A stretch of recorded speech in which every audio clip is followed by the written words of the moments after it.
Last week, we were talking about temperatures up to 20 Celsius, feeling even colder in the east with the breeze. For the details of the warnings, see the Met Office website.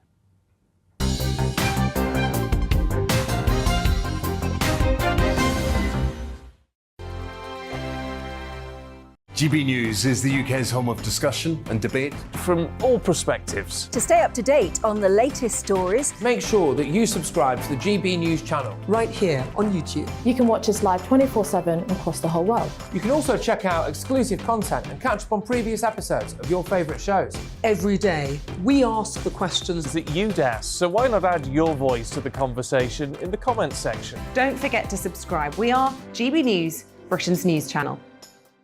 Every night at 11 on GB News, we bring you the next day's stories the day before. It's basically like time travel. If it's a big story, we'll cover it, guaranteed. But we'll also have some fun along the way. Big opinions, big laughs. Sometimes big hair. This is Headliners, the paper review show that won't send you to sleep like the others will. 11 p.m, 7 nights a week. Join us.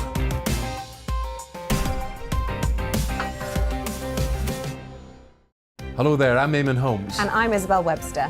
And we hope you can join us for Breakfast with Eamon. And Isabel. You make me laugh out loud, belly laugh. Is that important first thing in the morning? Yeah, absolutely. And there's me trying to be deadly serious. News is a serious business. Yeah, I have to rein you in sometimes. Well, it doesn't stop us laughing at it. It doesn't stop us having an opinion on what's going on. Yeah. And it certainly will not stop us reflecting what you think. Weekdays from 6 to 9:30 on GB News.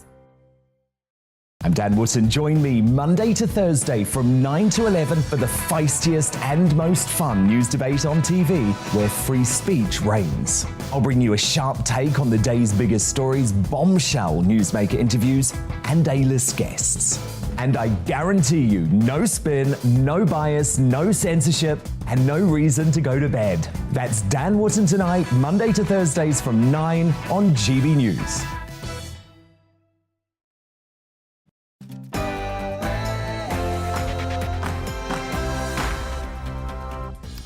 Yes, good morning, everyone. This is To The Point on GB News with me, Patrick, Christys and Mercy Muroki on your TV, radio and online, all the way through until midday. Massive show today. Record satisfaction levels in the NHS. Is Putin really withdrawing his troops from Ukraine? All that and more. Yes, we'd love to hear your views on everything we're discussing this morning, so make sure you get in touch as well. gbviews@gbnews.uk, and we'll get to those throughout the programme. But first, let's give you the latest headlines.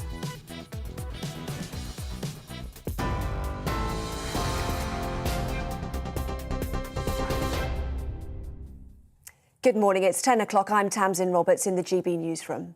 Repeated failures led to the deaths of mothers and babies at an NHS trust, with a damning report finding catastrophic errors were made over a 20-year period. An independent inquiry identified hundreds of cases where the Shrewsbury and Telford Hospital NHS Trust failed to undertake serious incident investigations. Some babies suffered skull fractures or developed cerebral palsy after traumatic forceps deliveries, whilst others were starved of oxygen or were left severely brain damaged. A criminal investigation is now being carried out by West Mercia Police. Shadow Health Secretary Wes Streeting told GB News the findings are shocking. Can't believe that it took the stubborn determination of some of those women to campaign relentlessly and tirelessly to get this review in the first place. I hope that today genuinely marks a turning point, because that's what these women have campaigned for, and I think that's all they can hope for now, is the hope that no other mother has to go through what these women have been through. More than 4 million people have now fled Ukraine, according to the UN Refugee Agency. That's as British military intelligence shows Russia is compensating for setbacks on the ground with increased missile strikes. The Ministry of Defence says Russian units have been forced to return to Belarus and Russia to regroup after suffering heavy losses. Ksenia Donikova, who lives in Kiev, told GB News she doesn't believe Moscow's claim that it's pulling back from the capital. They said that they will go away from our country, but yesterday it was a very loud night, and we saw a lot of bombed were, and we hear during the whole night the explosions, and it was the huge number of signals of air attack, and that's why it was really a hard night for us. Boris Johnson will face MPs during Prime Minister's questions later, his first since the Met Police found coronavirus laws were broken during lockdown. Number 10 insists Mr Johnson didn't mislead Parliament when he claimed the rules were followed. 20 people are being fined for attending parties at Downing Street. Police say more could follow. Deputy Prime Minister Dominic Raab told GB News that the government is being held to account. It's clear that the law was breached. That's why the fixed penalty notice has been handed down. The Metropolitan Police investigation is ongoing, and we'll obviously respect and fully cooperate with it, as we've said all along. And I think more generally, the PM has taken action based on the Sue Gray interim report. He said he takes responsibility for the things that went wrong. He's overhauled Number 10. There's been a range of people that have left. Shop price inflation has hit its highest rate in more than a decade, rising to 2.1% in March, up from 1.8% in February. Prices have risen for 5 consecutive months because of cost pressures throughout supply chains. The British Retail Consortium says costs are also being exacerbated by the war in Ukraine. A Conservative MP has come out as trans, revealing that he was raped and blackmailed. MP for Bridgend and Porthcawl, Jamie Wallis, posted the highly personal statement online, saying his blackmailer outed him to his family and demanded £50,000. Mr Wallis also said he was raped in 2021 by a man he met online, and he's been diagnosed with gender dysphoria. MPs have praised Mr Wallis for his bravery and honesty. Thousands of people have gathered at a funeral procession for 5 Israelis killed by a Palestinian gunman near Tel Aviv.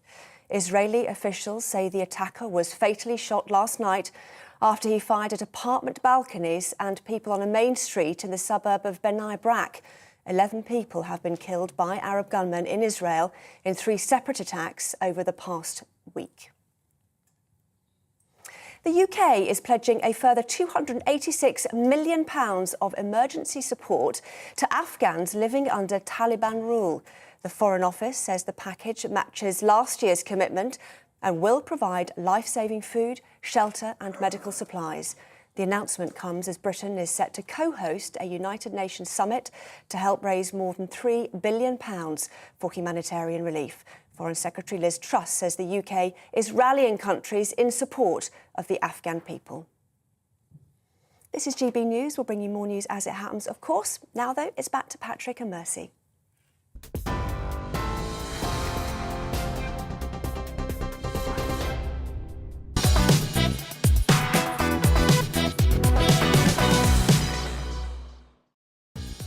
Good morning, it's 10:05 and this is To The Point on GB News with me, Mercy Muroki, and Patrick Christys on your TV, radio and online. Here's what we've got for you today. Yes, well, yesterday, of course, was the memorial service for Prince Philip, the Duke of Edinburgh. The Duke passed away last April, and due to strict COVID restrictions at the time, the service was limited. But who was the man who stood so dutifully by our Queen for 73 years? We want to kind of get behind the story there, really, discussing the life of the Duke in just a couple of minutes' time. Yes, and Russia has claimed it will scale back operations near Kiev and Cherniv during talks in Istanbul. These claims have been met with scepticism, however, from the West, including the UK. And just this morning, there have been new reports of shelling in Luhansk. We'll be joined by a Russia expert to talk us through Putin's moves and his motivations. Boris Johnson is going to face a grilling from MPs today at PMQs, isn't he, on the so-called Partygate scandal. Are you sick of Partygate? I certainly am, but yet it rumbles on. Anyway, it was announced that the first of 20 lockdown fines will be issued. Yes, that's all coming up and much more as well across the programme. And we want to hear your views as usual. gbviews@gbnews is the email. But first, Patrick gives his views on the NHS.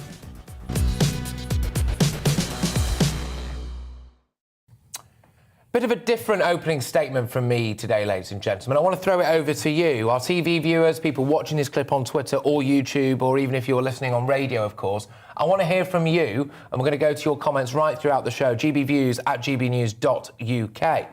Public satisfaction with the NHS is now at its lowest level since 1997.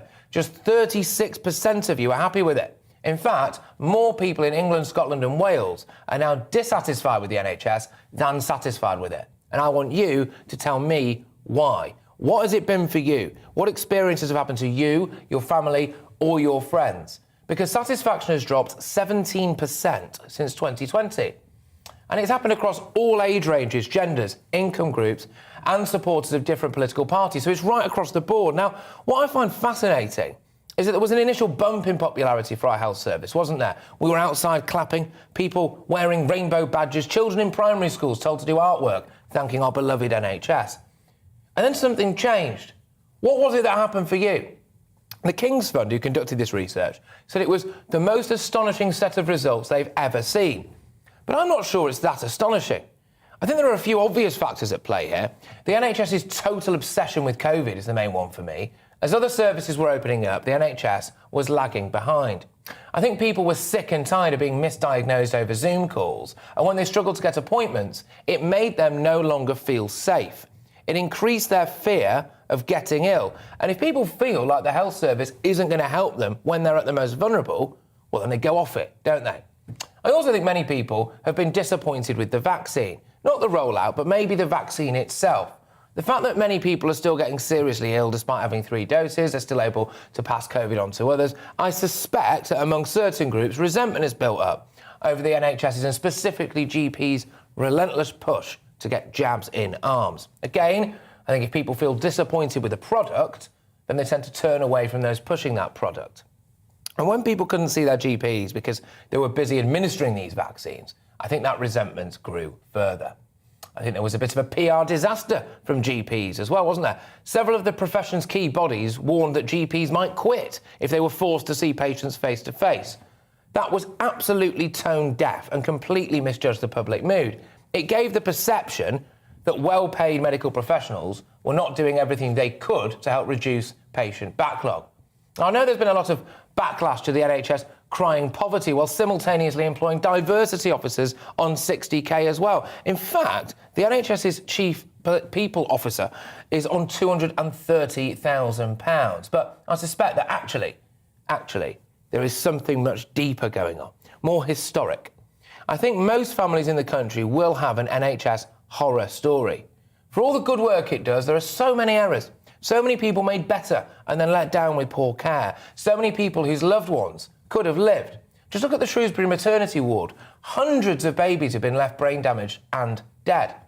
I think a lot of people were very sceptical about the quality of care they receive in the NHS, and now it's come to a head. People are sick of the NHS being a sacred cow. People don't like to feel embarrassed. And I think there are a lot of people out there now who feel let down after painting those rainbows on their house, going outside and clapping. Maybe they feel a bit embarrassed about clapping for a sacred cow that's on its last legs.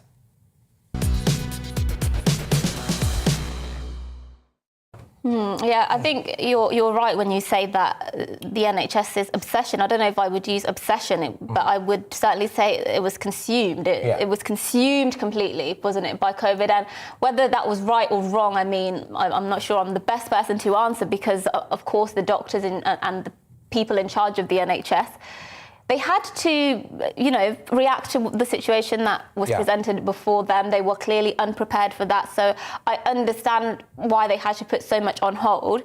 But I think you're right in terms of people have been left disappointed, disillusioned with it. The resentment has grown. They've seen some doctors and some GPs having an attitude as if care is not the first priority for them. And I'm not sure that's a perception that people used to have, because I do remember when I was younger, even in terms of getting an appointment, you just ring up your GP. You just say, can I come in, when's your next appointment, or do you have an appointment for this date? Yeah, okay. There was not this sort of calling in 20 times in the morning at 8 a.m, not being able to get through, then being told you can't see a doctor for weeks. Yeah. There wasn't a perception that kind of thing was taking place. There was really a perception that if I need to see a doctor, I will be able to see a doctor. I'll be able to see them soon and I'll be treated soon. I think that's completely disappeared now. Absolutely. Look, I stopped talking on that monologue about, I don't know, what, 2 minutes ago? And we've already had, easily, I'm seeing it come right in front of me now, at least 50 of you getting in touch immediately with what kind of has made you dissatisfied with the NHS. If it's the other way around, by the way, and you're still very satisfied with it, let me know why as well. But the NHS needs major reform. I attended hospital with a gashed eyebrow to wait 4 hours, and it's told they didn't do stitches. That's from Graham, apparently, in Liverpool, anyway. Patrick, my dad, was aged 92. He was very frail. He was left to lie on the floor of an ambulance for 9 hours. That's from Nikki. I mean, these are just left, right and centre. However, there are also a couple, I can't remember the name on this now, but he says, it's free, stop whinging. OK, fair enough, but not really whinging, I'm just... I think that's a good question, actually. That's a good a question to add on to the question, are you happy with the NHS? If not, why not? Because if you're not happy with the NHS, the government solution is, OK, well, this is coming into force in a couple of weeks. Let's increase everybody's national insurance and let's put in this social care and health levy. Are you happy to pay that? Because it does logically follow, if you're not happy, you think the NHS needs more money, then surely you should be happy to pay for more. Or maybe you're not, because actually you think it's a black hole, it's a massive black hole. No matter how much cash the NHS receives, nothing seems to change. In fact, the satisfaction with the NHS is more funded now than it ever has been, and yet satisfaction seems to be at its lowest. So maybe you think, actually, no, I'm not absolutely not happy to actually pay that extra money. Yeah, Mike's got in touch. I've needed an ankle operation for over 2 years. When I was 2 weeks away from the operation, it was cancelled. The hospital couldn't do it because of other health complications, apparently. So he was transferred to another hospital, put on another list. How long is it going to be? 6 months for his first consultation. That's what Mike says. Lots of people getting in touch with these stories. The hypocrisy of TikToking doctors and nurses, dancing and singing. But there we go. That's from D. So I think D's just saying, get back to work, I suppose. I never clapped for the NHS, says Nigel. They are paid to do a job, which they failed to do. Fair enough. What's just lastly on this, but not lastly, we're going to go to him throughout the show, but Margie's one. Patrick, what has done it for me is all the diversity managers being employed, the money is being wasted, and so I think it ties into an era of waste. These emails are flooding in. Make sure you keep these coming in. GBViews, GBNews.uk. Yeah, I think the diversity thing is a bit of a red herring. I mean, there's a few hundred of them, yes, but the money that the NHS needs, or supposedly needs, is in the range of billions, tens of billions, to actually function how the government wants it to function. But yes, there are too many. It's hard to justify. It's increasingly hard to justify, isn't it? When there's all these roles, all these middle management roles, they pay, lots for PR, for example, PR executives, people on a huge salary. Let's make no mistake about that. Easily 10 times the average salary, some of them. So that kind of thing becomes increasingly harder to justify when you're saying that it's on his knees. We can't treat people how they want, and as well as that, we're going to raise everybody's national insurance. That's when it becomes difficult to justify to the taxpayer. I'm just going to put one more view in before we go to our next topic. And like I said, just keep these views coming in. GBViews, GBnews.uk, right? Because I do want to do this throughout the show. Record lack of satisfaction with the NHS, pretty much, since 1997, I should say, sorry. And I want to know why. I want to know why you are dissatisfied. My mother went to the GP umpteen times with a pain in her lower stomach, constantly fobbed off, constant water test, nothing done. And this is from Samantha, who unfortunately, sadly says that her mum died in agony in hospital just after she turned 76. It was after 8 months of going to the doctor. And I think there's a lot of this going about, isn't there, unfortunately, ladies and gentlemen. GBViews, GBnews.uk. Let us know why you are, or what has done it for you if you've recently become dissatisfied with the NHS. Yes, but now after the break, we'll be bringing you all the latest developments on the conflict in Ukraine, and we'll be talking about why Ben Wallis, the Secretary of State for Defence, says that Putin must think we're born yesterday. Well, stay tuned for all of that. Good morning, Alex Deakin here with your latest weather update. Winter is making a comeback, turning much colder for all of us over the next couple of days. An ice risk this morning, and some places seeing some snow, all courtesy of this weather front. It's a cold front introducing colder air across the northern half of the country today, but spreading to all parts by tomorrow. It's got a bit of a wriggle on it, a bit of a ripple, and where we see that could bring some snow for places through this evening and overnight. Back to this morning, we have some snow falling across northeast Scotland. There is a Met Office warning here for snow and ice. Then we have this zone of rain over northern England, Northern Ireland and North Wales, slowly pushing southwards. So Northern Ireland brightening up, southern Scotland seeing some sunny spells. But the rain heading into the Midlands, East Anglia, maybe some snow mixed in over the Pennines later on. Much of southern England dry, just one or two scattered showers here and for South Wales, and still quite mild here, but it's already turning colder further north. Single figures this afternoon, much colder for Glasgow and Belfast compared to yesterday. And then as the cold air hits this wet weather over the Midlands, East Anglia, southern England, South Wales, we will see a mixture of sleet and snow. Even to low levels, you could wake up to a covering of snow across parts of the south. Some uncertainty about how much we're going to see. Probably won't stick around too much, but nevertheless, things could be quite slippery for Thursday morning as we see temperatures dropping down to freezing and below, even in towns and cities. A cold start then to Thursday. Still some of this wet weather across East Anglia and the southeast, so still perhaps some snow falling through the morning rush hour. And then we'll see wintry showers, so hail, sleet and some snow coming and going through the day across the east. Further west, many places with that high pressure moving in dry and bright on Thursday, but everywhere it's going to be cold. Temperatures in single figures. This time last week, we were talking about temperatures up to 20 Celsius, feeling even colder in the east with the breeze. For the details of the warnings, see the Met Office website. My name's Tom Harwood, and every weekday we bring you The Briefing live from 9:30 a.m. The stories, analysis and live debate that you need to hear. Quite right, Tom, of course. Was this something that had been considered at all? Difficult to answer. Gas-guzzling helicopters circling. Noise is being made here. Joe Biden walking out. Thank you very much for joining us. Don't miss it. The Briefing with me, Tom Harwood, Monday to Friday, 9:30 a.m. on GB News. Join me, Mark White, here on GB News. For more than 2 decades, I've been at the sharp end of reporting crime and security at home and abroad. From the scourge of terrorism to the fight against violent crime and the deepening small boats crisis in the Channel. They're issues you rightly care about, and so do I. As GB News Home and Security Editor, my focus will be on the stories that matter to you.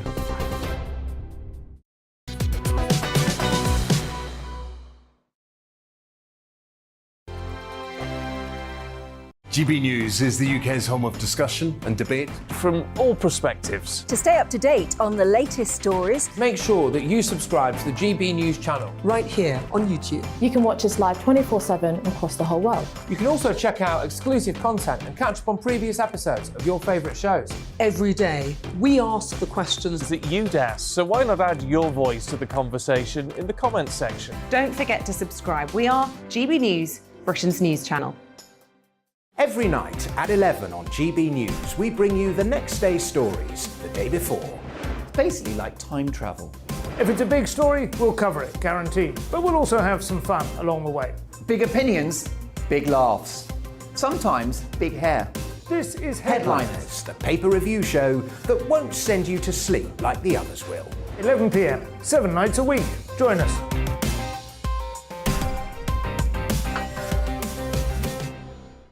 Hello there, I'm Eamon Holmes. and I'm Isabel Webster. And we hope you can join us for Breakfast with Eamon. And Isabel. You make me laugh out loud, belly laugh. Is that important first thing in the morning? Yeah, absolutely. And there's me trying to be deadly serious. News is a serious business. Yeah, I have to rein you in sometimes. Well, it doesn't stop us laughing at it. It doesn't stop us having an opinion on what's going on. Yeah. And it certainly will not stop us reflecting what you think. Weekdays from 6 to 9:30 on GB News. I'm Dan Wootton. Join me Monday to Thursday from 9 to 11 for the feistiest and most fun news debate on TV, where free speech reigns. I'll bring you a sharp take on the day's biggest stories, bombshell newsmaker interviews, and A-list guests. And I guarantee you, no spin, no bias, no censorship, and no reason to go to bed. That's Dan Wootton tonight, Monday to Thursdays from 9 on GB News.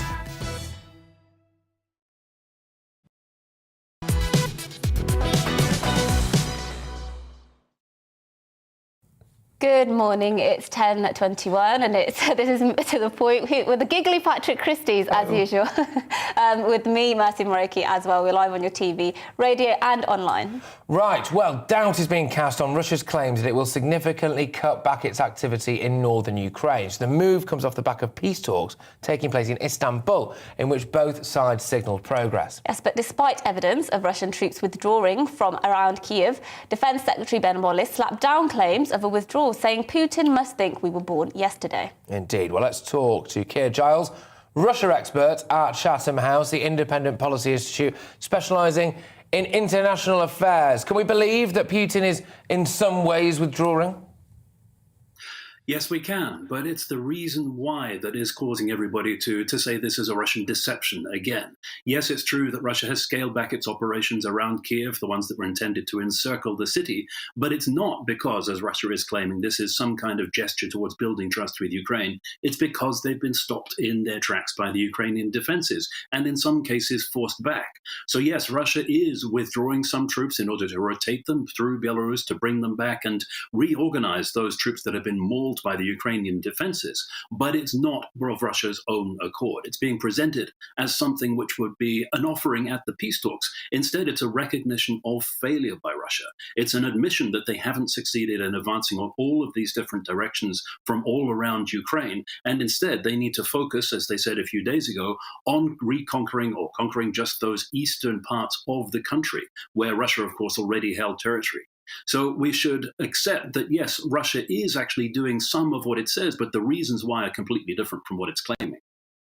Yeah, I mean, is it wishful thinking, though, to really believe that Russia is willing to throw in the towel when it comes to some parts of Ukraine? Because it might just be a change of strategy for now, as they realise this is not turning out how they exactly planned for it to. But they'll be back, surely, won't they? This won't be the end of it, even if they are withdrawing. Well, Russia does seem to have walked back from what it originally set out to do in this war. And we've seen that not only in what the Russian Ministry of Defense is saying, but also in the peace talks, where for some time now we've heard both the Ukrainian and the Russian side saying that the content of the talks have changed. Russia is no longer just presenting ultimata to the Ukrainian side, is no longer pushing for the conquest of the whole country and nonsensical claims like denazification and so on. Instead, it's looking for some substantive way of ending the fighting. And that, too, is a recognition that Russia has not been able to get what it wants through military conquest. So in a way, yes, it's temporary good news for the Ukrainians, but of course Russia has a long history of starting wars disastrously and then going on to win them through piling in more men and material and not counting the cost in order to grind down their opponents. And that's probably the next phase that we'll be moving into in this war in those eastern parts of Ukraine. Yes, indeed. And are you concerned that it might all get even dirtier than it is now? We kept hearing talks, didn't we, of chemical weapon usage. There's these rumours going around about Roman Abramovich allegedly being poisoned and all of this stuff. Do you expect that actually it could get even nastier? Well, if at all possible, Russia will try to make it nastier because that's an effective war-winning tactic as far as Russia is concerned. And from a very early stage in this war, as soon as Russia realized that it wasn't going to win it cleverly through military operations, we saw them pivot to this default strategy of triggering humanitarian disasters in order to put pressures on the victim. That's both pressure directly on President Zelensky to try to make concessions to end the fighting as rapidly as possible in order to end the human suffering that Russia is causing, and also indirectly, because all of these information leaks from Russia, all of these suggestions that they are actually restraining their war aims will make Western powers more inclined to pressure Ukraine into making concessions, into potentially surrendering some sovereignty or some part of their future in order to end the fighting. And that's the most dangerous thing that Ukraine faces at the moment. Yeah, no, indeed. And just talk to me a little bit about Vladimir Putin's health. I know that this is wheeled out all the time, but I'd be really keen to get your view on it and your perspective on it. We keep hearing mixed messages about the state of Vladimir Putin, both mentally and physically. Where are you at on that? Well, I don't do wild speculation, and I'm not a medical expert, so I won't talk about how the symptoms that he's showing on television are being interpreted by lots of people who set themselves up to proclaim on his physical health. But mentally, it's clear that President Putin, at the very early stages of this war, had fallen into the trap of believing his own propaganda. He launched this operation assuming that there would be no fighting, and that's the reason why the Russian army was so hopelessly unprepared for the fighting that did actually happen. In particular, they didn't fight the war that they'd been training for a decade and spent trillions of rubles on preparing for. So the question now is what information President Putin is actually receiving about the real state of affairs on the ground, because it's that will determine what Russia actually agrees to in terms of what will end the war.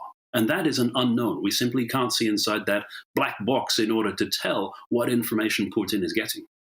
Yeah, and finally, I just want to turn to a different angle, which is our response in terms of the humanitarian response and the refugee response. We've seen hundreds of over 100,000 people sign up to house Ukrainian refugees. Do you think this policy, because it is quite a new one, isn't it? We haven't seen something on this scale before. Do you think this almost sets a precedent now for humanitarian crises, refugee crises in the future, that the UK government will almost be expected to have this very quite generous response to fulfil sort of what many say is our obligations? It might well set a precedent, and of course it's an unprecedented situation, but we need to be facing up to the scale of this problem. This is a movement of population of the kind that we haven't seen since the end of the Second World War, when there were also millions of displaced people across Europe that needed to find homes and to find futures because their own countries were now under occupation by Moscow. That's the context that we should now be seeing the UK's efforts to either accept Ukrainian refugees or reject them, as seemed to be the case in the early stages of this crisis. It is not something that we should be thinking of as a temporary situation. This is going to be a long-term problem, which not just the UK, but the whole of Europe is going to be facing as a result of this Russian aggression. Yes, indeed. Well, look, thank you very, very much for joining us. It's Keir Giles there, of course, a Russia expert at Chatham House. Knows his onions when it comes to Russia, that's for sure. Thank you so much, and we'll have to get you back on very, very soon as well. Should we delve back into your inbox? This is, guys, the most emailed into your show I think so, yeah, that's that true. we've ever had. I just threw it out there earlier on, just to let us know why, if indeed you are dissatisfied with the NHS. It's the lowest ever satisfaction level since 1997, and we actually can't keep up with all these coming in. I think you've got a couple in front of you there. Yeah, I mean, I've picked out a dozen or so, but there are really so many stories coming through from our viewers and listeners here. Somebody here, Les, says GP surgery where he is, 15-day wait to get a telephone appointment with a doctor. Andy here says it's not free. The NHS is not free. It costs hundreds of billions and we, the taxpayer, have to pay for it. My own experience of the NHS is entirely one of a broken system. Yeah. There's one here, sorry, just to interrupt, but Matthew says, I was left in A&E. We went back against the wall, no seats available for 4 hours. So he'd cut the tip of his middle finger off, according to Matthew, in a bag of ice, but he was seen too late and they had to put his finger in the bin, apparently. Wow. So that's, he says he works with power tools and it's obviously affected his career. Well, Kevin here with quite a heartbreaking one. I've been waiting for weeks to have, because I have prostate problems. They keep being apologetic, but keep blaming COVID and not being able to see me. Just saying if the problem gets too bad, go to the A&E. And why that's particularly tragic is because there'll be lots of people who are potentially having problems that might indicate something cancerous. I'm not saying that's what it is in this case, but I'm just saying that there'll be lots of stories and they're going to have these long waits and they're not going to be receiving the care. They're going to be told to have telephone appointments when actually the doctor, in order to sort of assess them and perhaps to give an indication of what it could be, they need to see them in person, and lots of people will be in Kevin's position. No, absolutely, and they're needing more care down the line and more extreme care down the line, etc. I just want to make sure that we don't, the vast majority of these, over 90% of the ones I've seen, have got some kind of NHS horror story attached to them, but it's important not to just give one version of the events. I've got, this is from Chris. A friend of mine suffered a heart attack in the early hours one morning earlier this month. An ambulance came, a stent fitted later that morning, 2 more stents the next day, discharged the following day. our NHS is brilliant. If you don't like it, go to the States. You'll soon be back. Yeah. And that's from Chris. So it's not all a one-way street when it comes to NHS dissatisfaction, but I mean, maybe that highlights actually that there's a postcode lottery, because I have an email here from Alan. I've never had a problem seeing a doctor.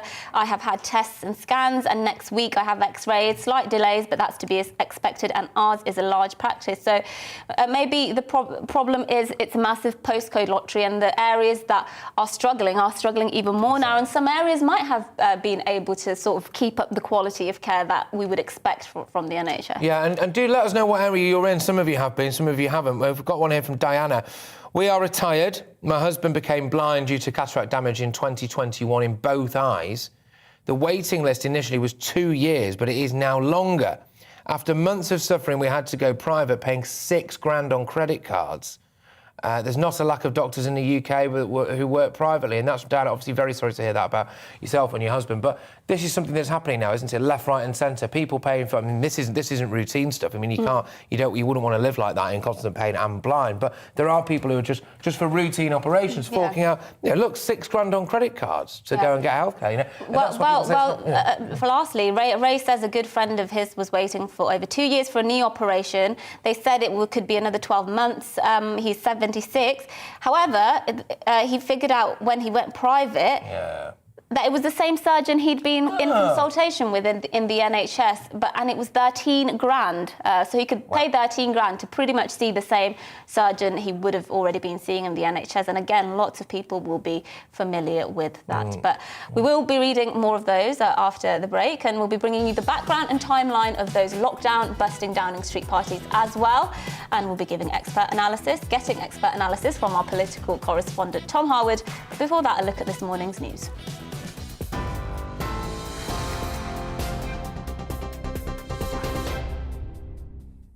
Good morning, it's 10:33. I'm Tamsin Roberts in the GB newsroom. Repeated failures led to the deaths of 201 babies and 9 mothers at Shrewsbury and Telford Hospital NHS Trust, with a damning report finding they could have survived if they were given better care. Catastrophic errors were made over a 20-year period, with other babies being left severely brain damaged. The head of the inquiry, Donna Ockenden, says the level of negligence is unprecedented. We now know that this is a trust that failed to investigate, failed to learn, and failed to improve. This resulted in tragedies and life-changing incidents for so many. More than 4 million people have now fled Ukraine, according to the UN Refugee Agency. That's as British military intelligence shows Russia is compensating for setbacks on the ground with increased missile strikes. The Ministry of Defence says Russian units have been forced to return to Belarus and Russia to regroup after suffering heavy losses. Boris Johnson will face MPs during Prime Minister's questions later, his first since the Met Police found coronavirus laws were broken during lockdown. Number 10 insists Mr Johnson didn't mislead Parliament when he claimed rules were followed. 20 people are being fined for attending parties at Downing Street. Police say more could follow. Shop price inflation has hit its highest rate in more than a decade, rising 2.1% in March, up from 1.8% in February. Prices have risen for 5 consecutive months because of cost pressures throughout supply chains. The British Retail Consortium says costs are also being exacerbated by the war in Ukraine. TV, online and DAB plus radio, this is GB News. Don't go anywhere. Patrick and Mercy will be back in just a moment.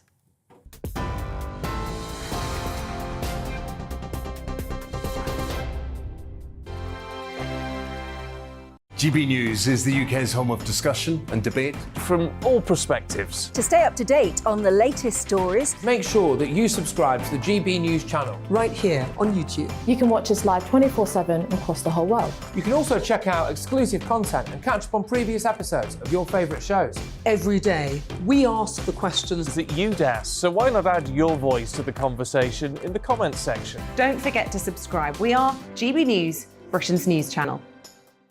Every night at 11 on GB News, we bring you the next day's stories the day before. Basically like time travel.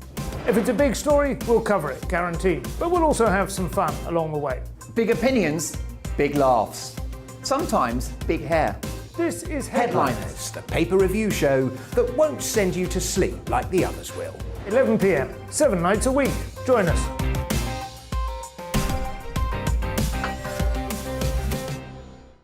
Hello there, I'm Eamon Holmes. And I'm Isabel Webster. And we hope you can join us for Breakfast with Eamon. And Isabel. You make me laugh out loud, belly laugh. Is that important first thing in the morning? Yeah, absolutely. And there's me trying to be deadly serious. News is a serious business. Yeah, I have to rein you in sometimes. Well, it doesn't stop us laughing at it. It doesn't stop us having an opinion on what's going on. Yeah. And it certainly will not stop us reflecting what you think. Weekdays from 6 to 9:30 on GB News. I'm Dan Wootton. Join me Monday to Thursday from 9 to 11 for the feistiest and most fun news debate on TV, where free speech reigns. I'll bring you a sharp take on the day's biggest stories, bombshell newsmaker interviews, and A-list guests. And I guarantee you, no spin, no bias, no censorship, and no reason to go to bed. That's Dan Wootton tonight, Monday to Thursdays from 9 on GB News.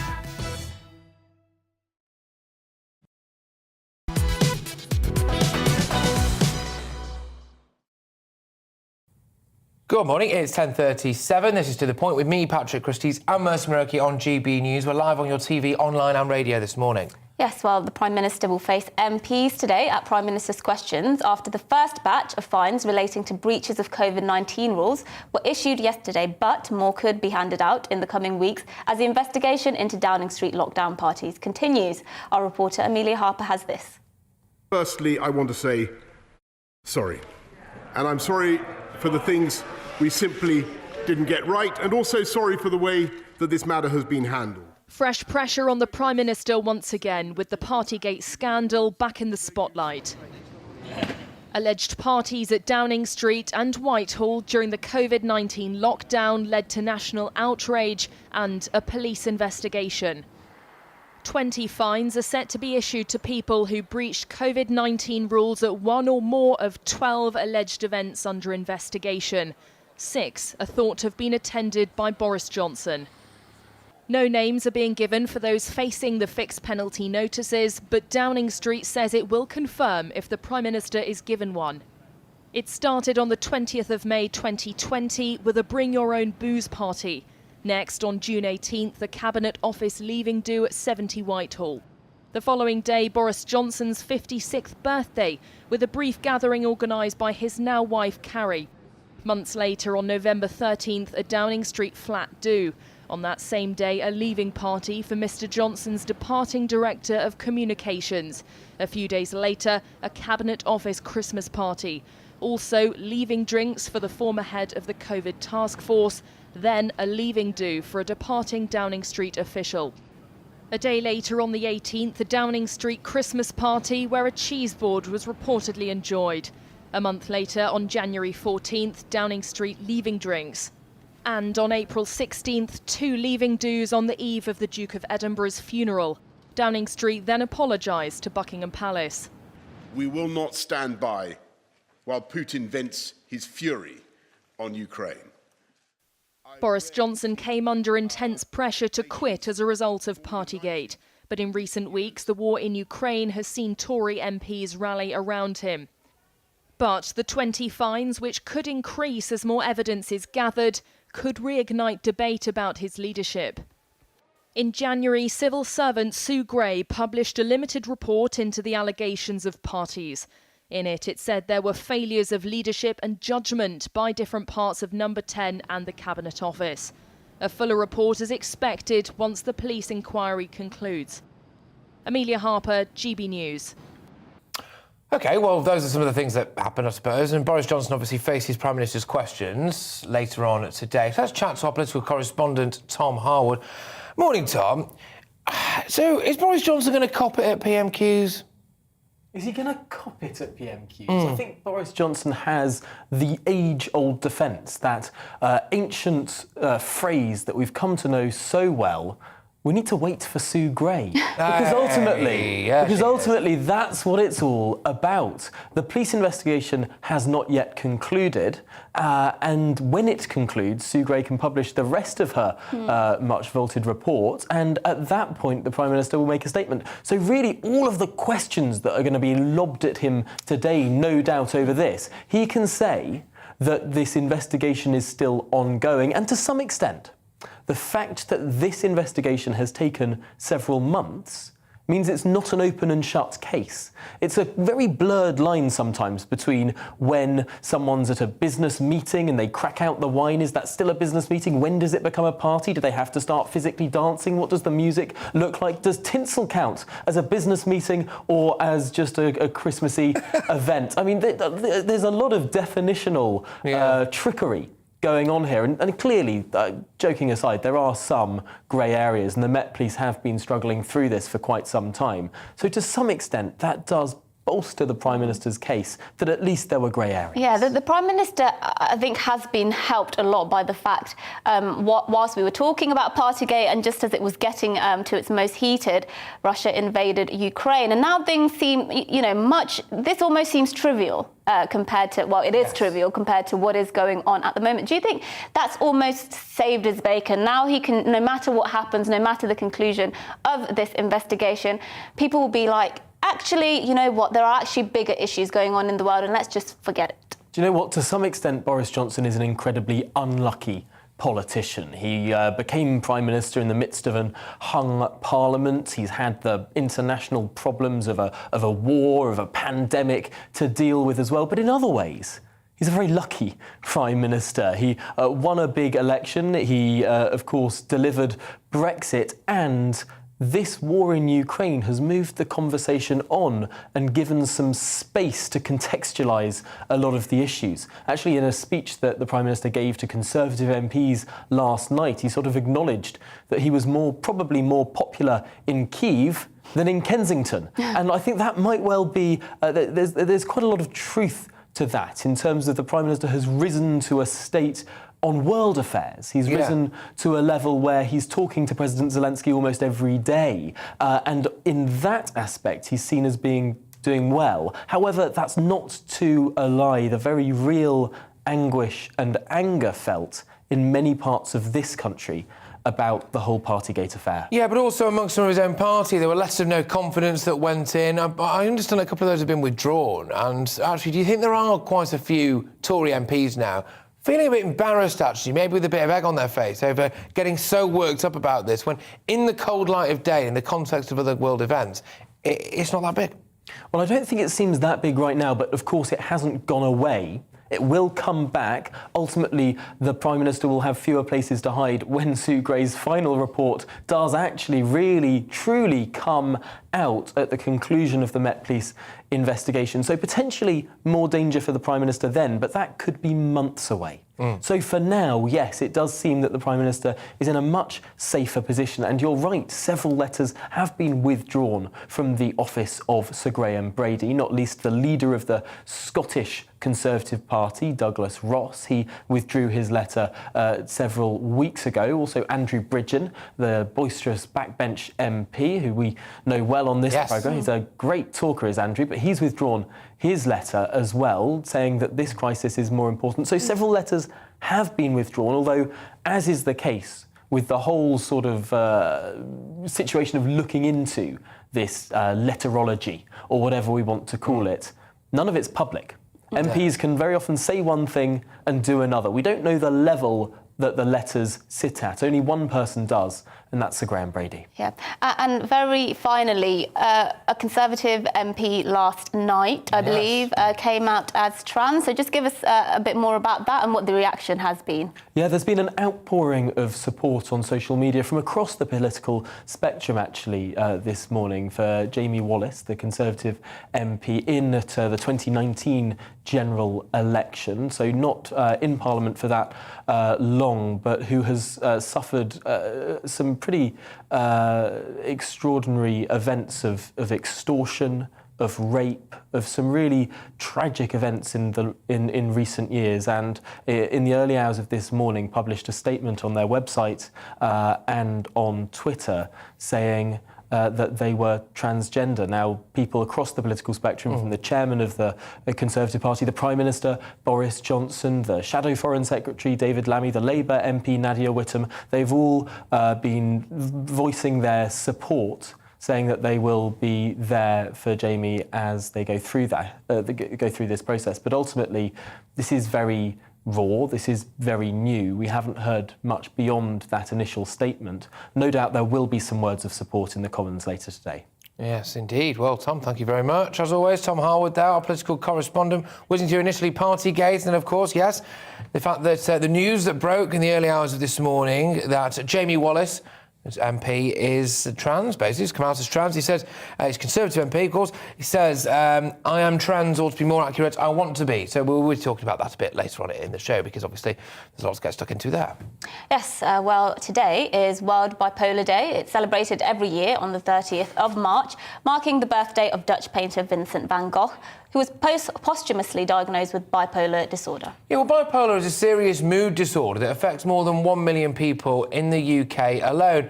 I'm sure that we all know a lot of people who've had bipolar and who have it even, and who suffer with it. And I think mental health is something we've spoken about quite a lot on this show, and something that can't fly under the radar. Suicide, the single biggest killer of men, for example, under the age of 40. There's lots of people, obviously, who will be affected by that, and so we just kind of wanted to raise it with you.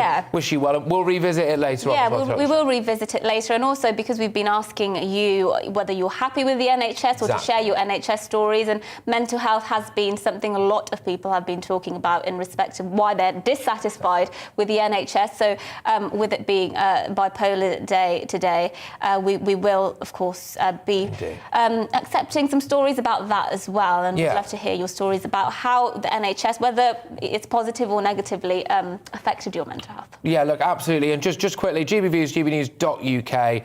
Keep these views coming in. We did open up the show with, and we're going to be doing it throughout the show, just on basically the lowest satisfaction levels within the NHS since 1997, a drop of 17%. Shocking, really. More people in England, Scotland and Wales dissatisfied with the NHS than satisfied with it. We wanted to know why that was for you, or why that wasn't for you. Let us know at gbviews, gbnews.uk. But just before we finish off the hour with a few of your views, we'll take you through some of the headlines of the day that you might have missed. Yes, an interesting one this. A pub in Devon has been mocked for taking the classic ploughman's lunch off their menu and replacing it with the plough person's lunch. The Taw's pub in Balston offers the iconic dish, cheese, ham, pickled onions, chutney and sourdough bread, which really makes me hungry reading that. It's been rebranded to recognise the ladies in the local farming community, it says. Well, it's not, because then it'd be plough woman's. Yeah, why can't you just have, well... Yeah, but also it's the name of a type of food, isn't it? It's the name of a meal, you know? Yeah. Were they going to rename Toad in the Hole? I don't even want to go down that one. No. But anyway. Anyway, right, you really have no authority here, Jackie Weaver. Some of you might remember the viral video of council official Jackie Weaver being screamed at during a parish council meeting. It was Handforth Parish Council. It was actually my local council growing up, and one that I tried to run for before deserting the area at massive expense to the taxpayer. But anyway, yes, so it put Handforth Parish Council on the map, albeit for the wrong reasons. However, a report published by East Cheshire Council investigating the Zoom meeting has found that Jackie Weaver was not acting in an official capacity in these meetings. It's shocking stuff, isn't it? However, it wasn't too harsh on her, just saying that we can understand why Jackie Weaver acted as she did, despite her action being without any formal footing in terms of appropriate process and procedure. So there you go. Yeah. Read the standing orders, Jackie. Read them and understand them. Yeah, it did go incredibly viral, didn't it? Was it last year? Gosh, my concept of time is not great at the moment. But whenever it was, it went viral. And she became quite a celebrity. She was doing interviews with all sorts of channels and everything. She's kicked him out. Yeah. That was one of her favourite lines. I liked it because that entire meeting was absolute chaos. At one point, it was like the back of someone's head on Zoom as they spun round. And then, Jackie Weaver pops up. You have no authority here, Jackie Weaver. all this. It was just a microcosm of local politics. Yeah, it was like a quintessentially English argument, wasn't it? Yeah.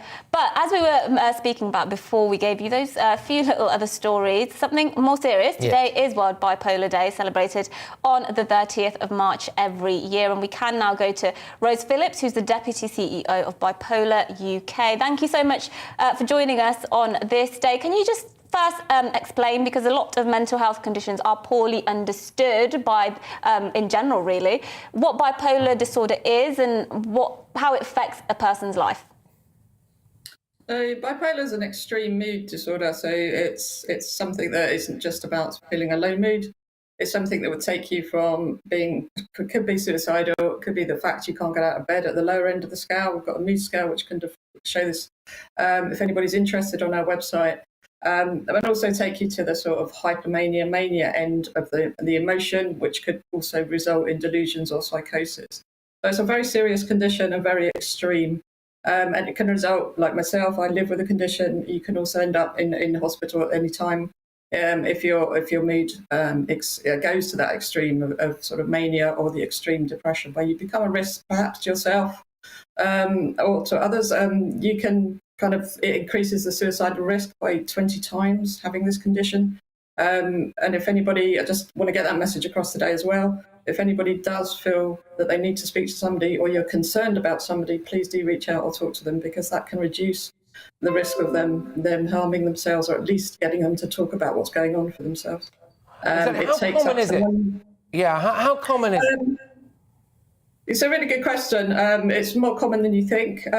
It's no barrier between class, race. It affects everybody, and therefore gender. It's across genders as well. So anybody can be affected, and it can take up to 9.5 years to get a diagnosis. And that's many times people live with the symptoms before they get that official diagnosis, and then can kind of look at treatment plans or look at ways they manage. Yeah. So it is more common than you think, and we estimate that there's 1 million people in the UK living with bipolar, and 60% might not have treatment in place because they're not yet officially diagnosed. Yeah, and I wanted to ask you this, because we've been discussing the NHS all day, and obviously we have free healthcare at the point of use in this country. My uncle, who was in Kenya, he actually had a very severe form of bipolar disorder, and sadly in his 30s did end up taking his own life. And because he was in Kenya, the care was just simply not there. I mean, it was a complete shambles, really trying to get the appropriate care for him, and incredibly expensive for my family who were supporting him from the UK. In the NHS, when people have a medical condition like this, they're supposed to get this support for free and quite rapidly, but that's not happening in this country, is it? At the moment, when people suspect they have a medical condition like bipolar, or their family suspect they do, can they really rely on the NHS to provide them the care that they should be getting quickly and for free? I think it's one of those sort of questions that is difficult to answer, because I think I was listening to your earlier segment where you had sort of audience comments, and yeah, I think there is an element of postcode lottery in some, and it comes back to funding quite often. And I think the NHS do a fantastic job, and I think we shouldn't take that away. I think there's times when people say that they haven't had the right treatment when they've been diagnosed or aftercare. But I think at times when somebody is in critical need, I don't think you can always fault the NHS, because they're often there. I know they were there when I was unwell.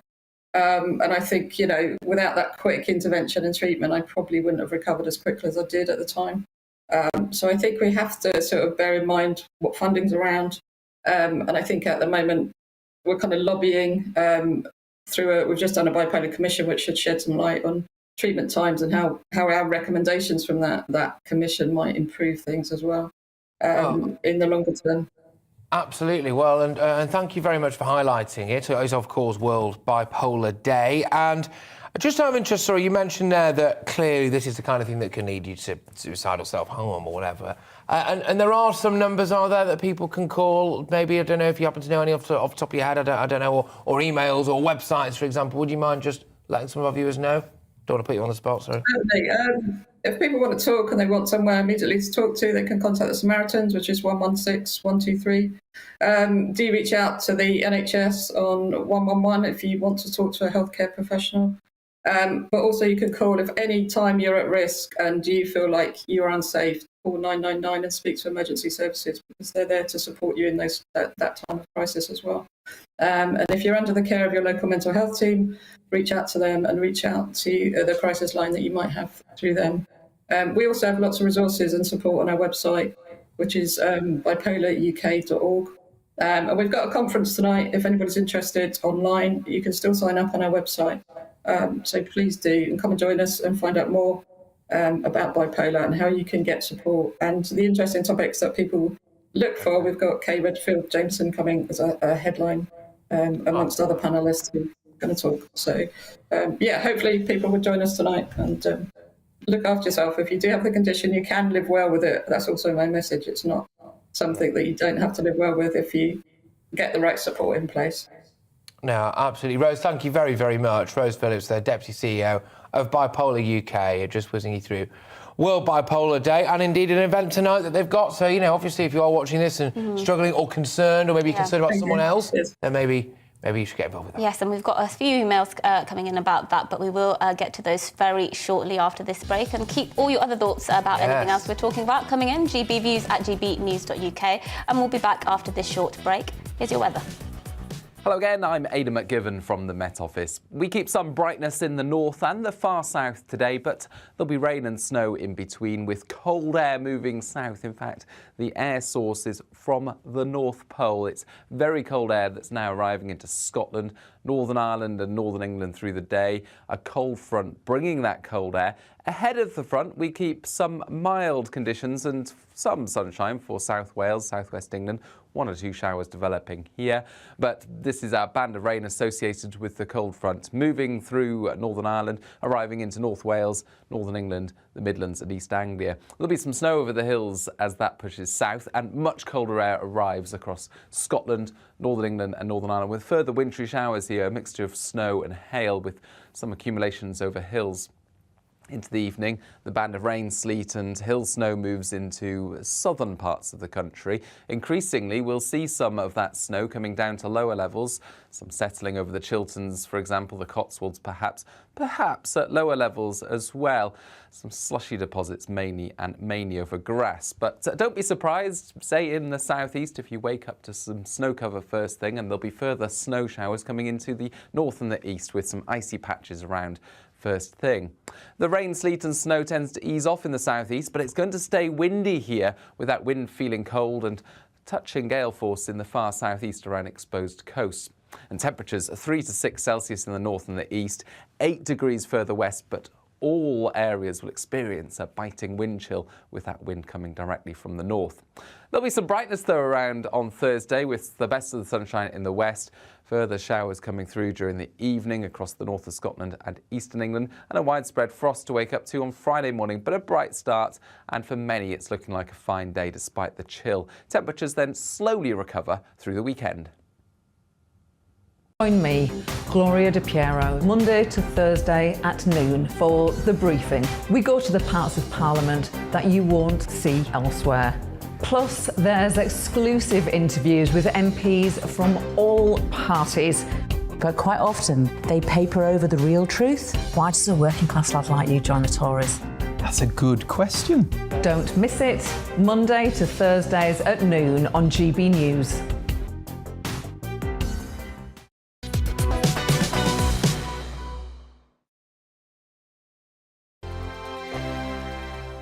GB News is the UK's home of discussion and debate from all perspectives. To stay up to date on the latest stories, make sure that you subscribe to the GB News channel. Right here on YouTube. You can watch us live 24/7 across the whole world. You can also check out exclusive content and catch up on previous episodes of your favourite shows. Every day, we ask the questions that you'd ask, so why not add your voice to the conversation in the comments section? Don't forget to subscribe. We are GB News, Britain's news channel. Every night at 11 on GB News, we bring you the next day's stories the day before. It's basically like time travel. If it's a big story, we'll cover it, guaranteed. But we'll also have some fun along the way. Big opinions, big laughs, sometimes big hair. This is Headliners, the paper review show that won't send you to sleep like the others will. 11 p.m, 7 nights a week. Join us.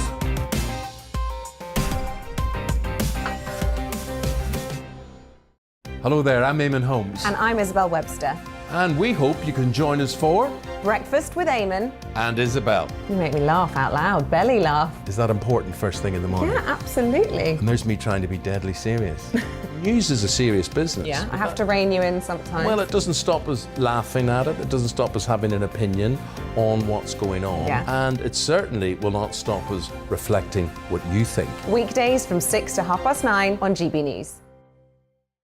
I'm Dan Wootton. Join me Monday to Thursday from 9 to 11 for the feistiest and most fun news debate on TV, where free speech reigns. I'll bring you a sharp take on the day's biggest stories, bombshell newsmaker interviews, and A-list guests.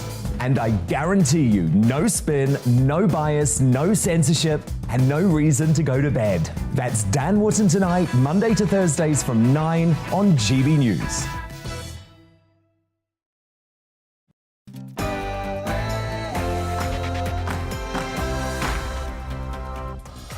Right, good morning everyone. This is To The Point on GB News with me, Patrick, Christys and Mercy Muroki. We're on your TV, radio and online this morning, all the way through until midday. Massive show for you to get stuck into. We are, of course, asking you to email in gbviews@gbnews.uk with why you are dissatisfied with the NHS or why you're satisfied, because, of course, there are record low satisfaction levels with the NHS. Yes, we'll be getting to all of that very shortly, but first, let's give you your latest news.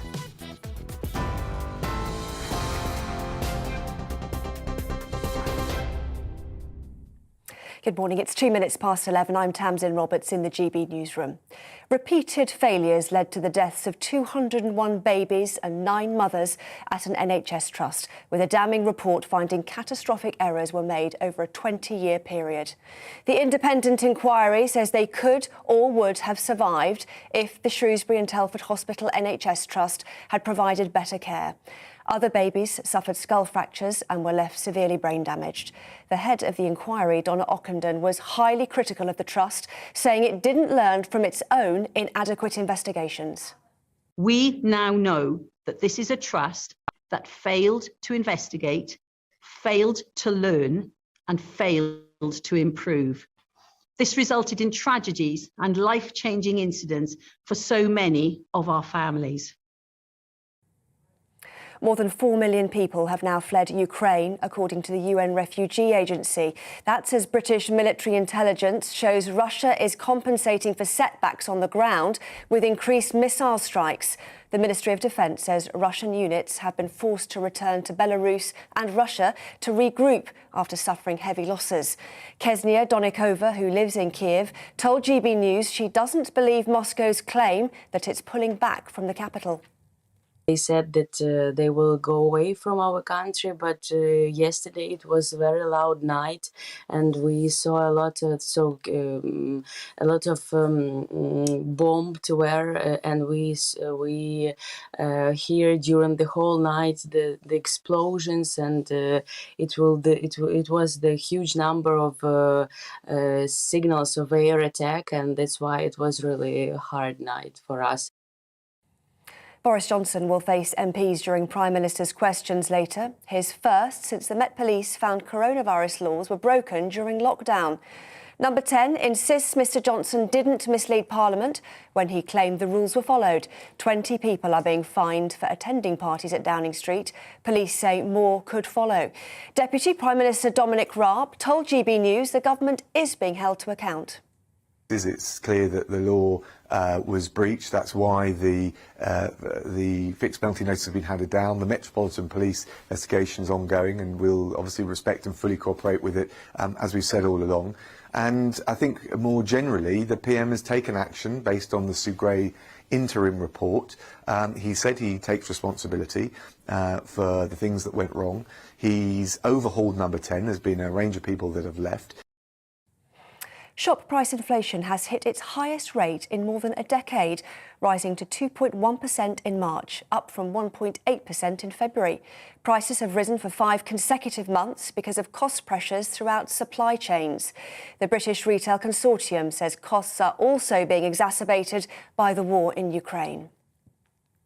The Prime Minister has praised a Conservative MP who has come out as trans, saying his very intimate story will undoubtedly support others. MP for Bridgend and Porthcawl, Jamie Wallis, posted a personal statement online saying a blackmailer, who's since been jailed, outed him to his family. Mr Wallis also said he was raped last year by a man he met online and that he's been diagnosed with gender dysphoria. Israeli forces have raided the village of a Palestinian gunman who shot dead 5 people in Tel Aviv. Soldiers moved into the occupied West Bank territory after the attacker was killed in a residential street in the suburb of Bnei Brak yesterday. Thousands of people gathered at a funeral procession in Tel Aviv for one of the victims. 11 people have been killed by gunmen in Israel in 3 separate attacks in the last week. The UK is pledging a further £286 million of emergency support for Afghans living under Taliban rule. The Foreign Office says the package matches last year's commitment and will provide life-saving food, shelter and medical supplies. The announcement comes as Britain is set to co-host a United Nations summit to help raise more than £3 billion for humanitarian relief. 2 senior British judges in Hong Kong have resigned over the new security law there. It's after Foreign Secretary Liz Truss said it's no longer tenable for UK judges to sit in Hong Kong's top court. The president of the Supreme Court here says the government in Hong Kong has departed from the values of political freedom.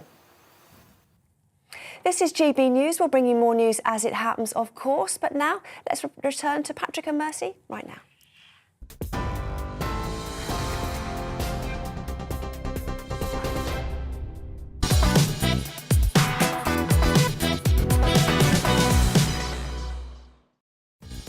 Good morning. This is To The Point on GB News with me, Mercy Muroki, and Patrick Christys on your TV, radio and online. We're here for another hour, so here's what we've got for you. Well, the scandal in Shrewsbury has been described as the worst maternity scandal in the history of the NHS. Our reporter Balvinda Sidhu has the latest on the reports on Shrewsbury and Telford Hospital NHS Trust, and it is shocking stuff. Yes, indeed. And the mother, who went viral after clashing with Insulate Britain protesters, has pled guilty to dangerous driving. She, if you can see on the screen there for our viewers, we're just showing footage at the moment of her nudging her car, her very big car, into a few protesters, while she'll be joining us live later to talk about her decision to do that and her ban from driving. Yeah, I mean, that's going to be great, OK? Anyway, 1 in 5 children under 17 didn't read a book at all in 2021. Is this the usual panic about younger generations, or should we be worried? We'll be talking to a best-selling children's author. Yes, that's all coming up. And we've been asking as well this morning, get in touch with your views about the NHS. We want your NHS stories, gbviews@gbnews.uk. Yes, but first, Mercy gives her views on fairness in women's sport.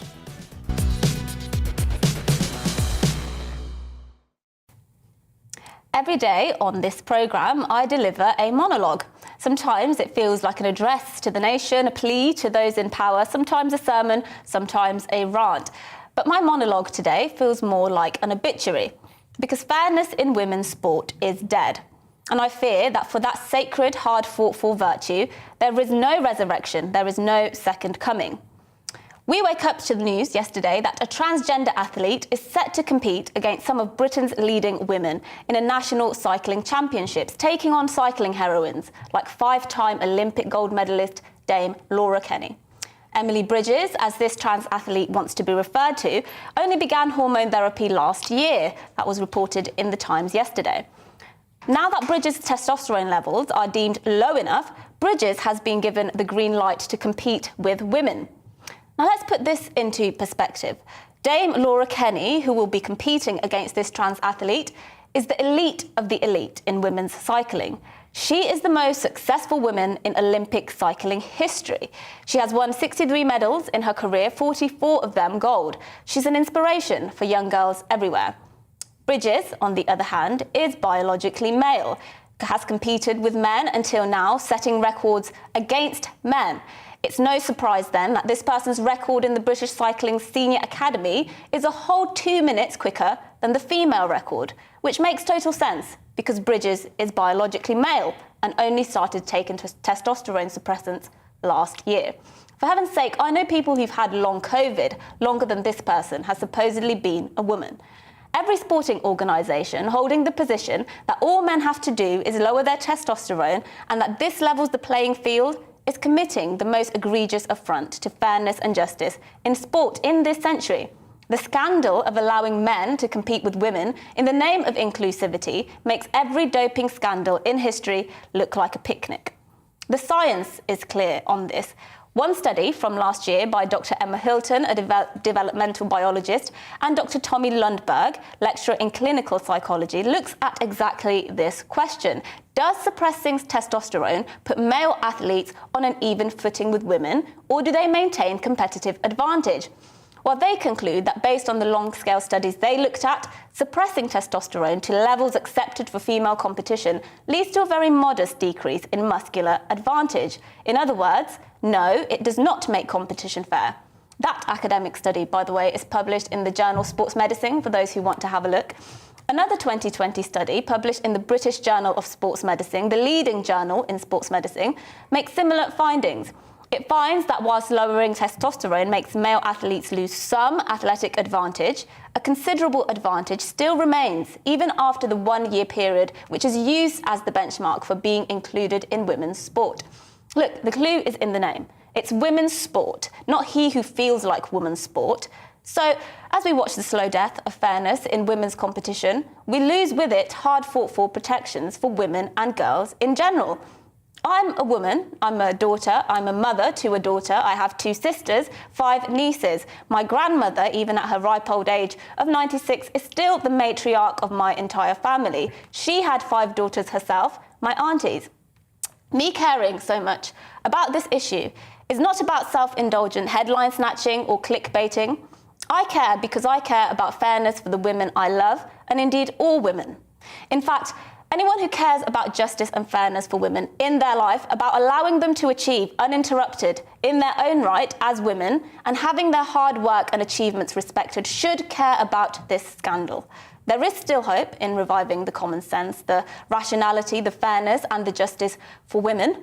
But I have to be honest, the vitals aren't looking good.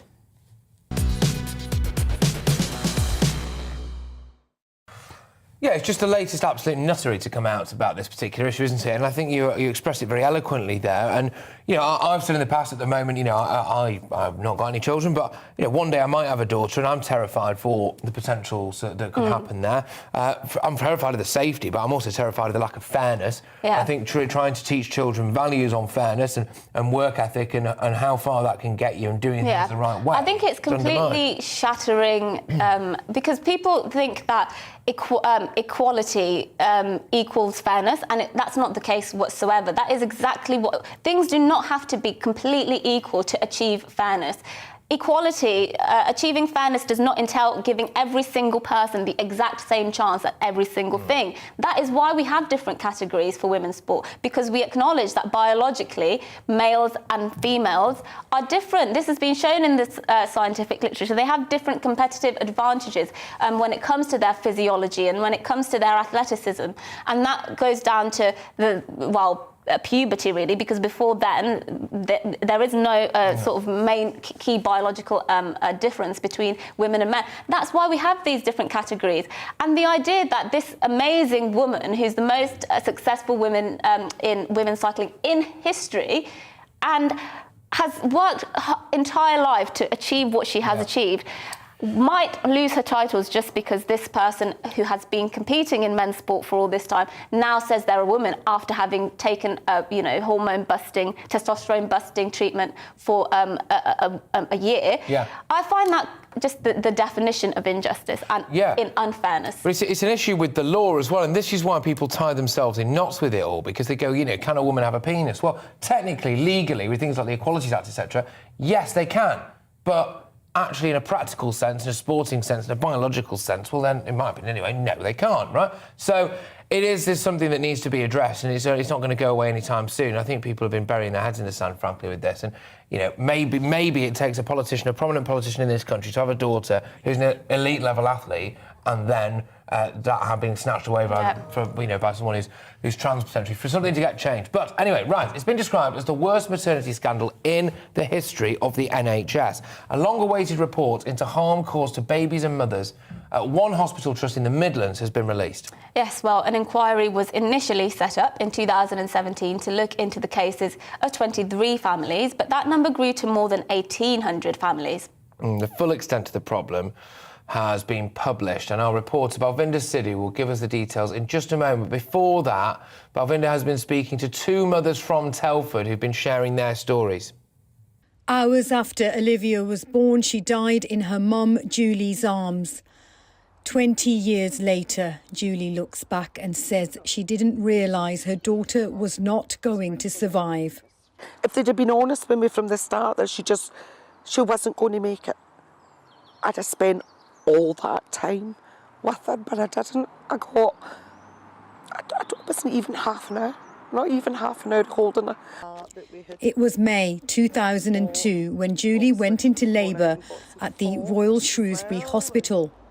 What should have been a straightforward delivery turned into a nightmare.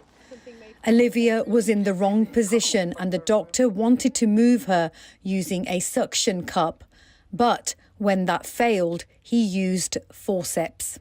He was supposed to then take me straight to section. He didn't. He went in with the forceps twice.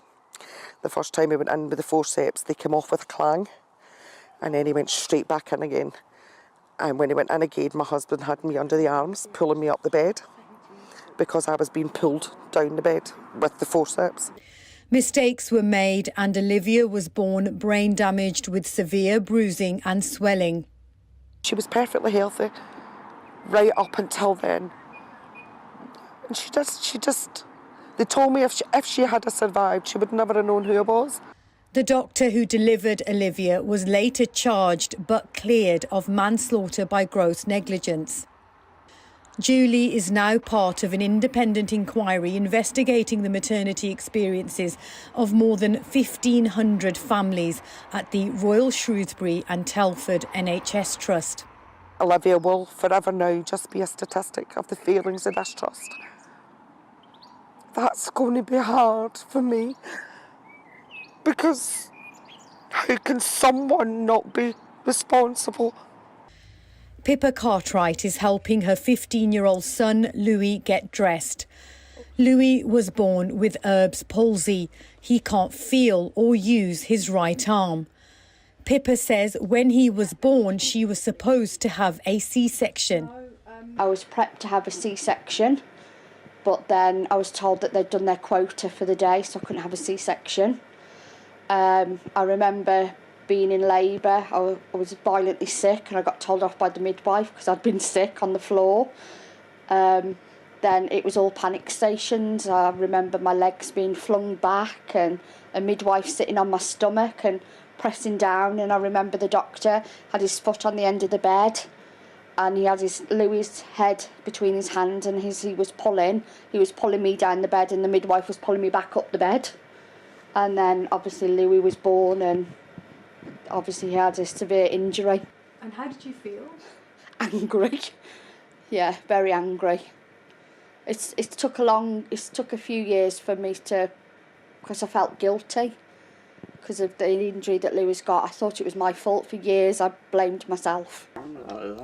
Louis has had to have 22 operations. This injury has changed his life. Can't play football no more, properly anyway. Can't do things I want like basketball and that. Difficult to get jobs. Showering's even difficult. The full extent of failings in maternity care at Shrewsbury and Telford NHS Trust will be revealed in a report today. Balvinder Sidhu for GB News. Goodness me, that was harrowing to listen to and to see, wasn't it? Well, that report into the mistakes of the Trust has actually now been released, and our West Midlands reporter, Balvinda Sidhu, joins us live to give us the latest on that. Balvinda, thank you very much. That was really, really, really hard to sit through that. Just tell us about this report then, please. Yes, good morning. I've been at the hotel today where the families who've either lost babies, where mothers have died, where babies have been born with serious life-limiting conditions, have been listening to Donna Ockenden. Donna Ockenden's review was set up in 2017, and initially there were just 23 families part of that review. That number went up to 1,486 cases of incidents where almost 201 babies and 9 mothers could have survived. These are avoidable deaths had the Trust provided better care. There were 29 cases where babies suffered severe brain injury, 65 incidents of children being born with cerebral palsy. Now, these could have been avoided. This is a huge tragedy for all of the families involved because opportunities were missed.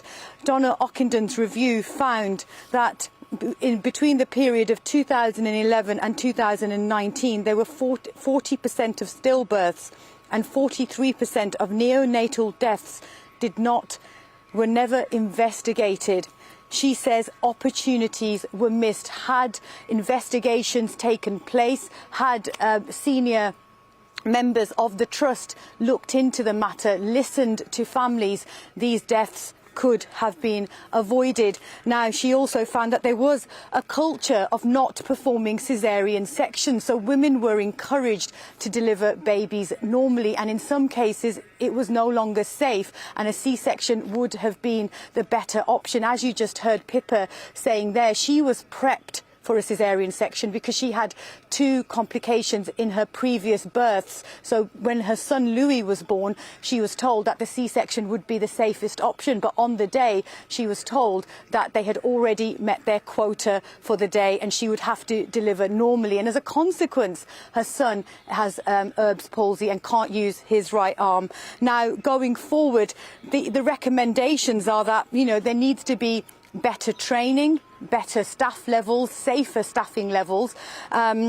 There needs to be an investigation. We need to encourage staff to be able to speak up, create a culture where staff can raise concerns, and listening to families. These families, some of these families date back to 2002. Julie, who you heard in that report there, she was saying, speaking up about her situation and what happened to her, but nobody listened. And as a consequence, we are here 2 decades later with all of these families who've suffered and lost as a consequence of failings in maternity care. Now, the Trust have apologised and they are saying that they are taking the recommendations from this report very seriously. And these recommendations, Donna Ockenden said, need to take effect immediately. Indeed. Balvinda, thank you very much. Balvinda Sidhu there, just reporting on that report and the findings of it, and it's absolutely shocking stuff. And I suspect anyway, for everyone involved, an apology will just not cut the mustard, frankly, but there we go. Thank you very much, Balvinda. After the break, we'll be speaking to the mother who clashed with Insulate Britain protesters and pled guilty to dangerous driving. You are not going to want to miss this, ladies and gents. Stay with us.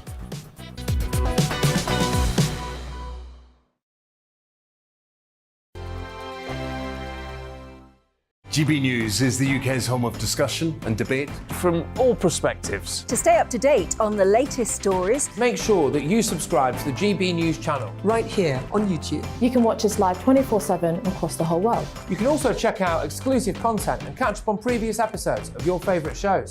Every day, we ask the questions that you'd ask, so why not add your voice to the conversation in the comments section? Don't forget to subscribe. We are GB News, Britain's news channel. Every night at 11 on GB News, we bring you the next day's stories the day before. Basically like time travel. If it's a big story, we'll cover it, guaranteed. But we'll also have some fun along the way. Big opinions, big laughs. Sometimes big hair. This is Headliners, the paper review show that won't send you to sleep like the others will. 11 p.m, 7 nights a week. Join us.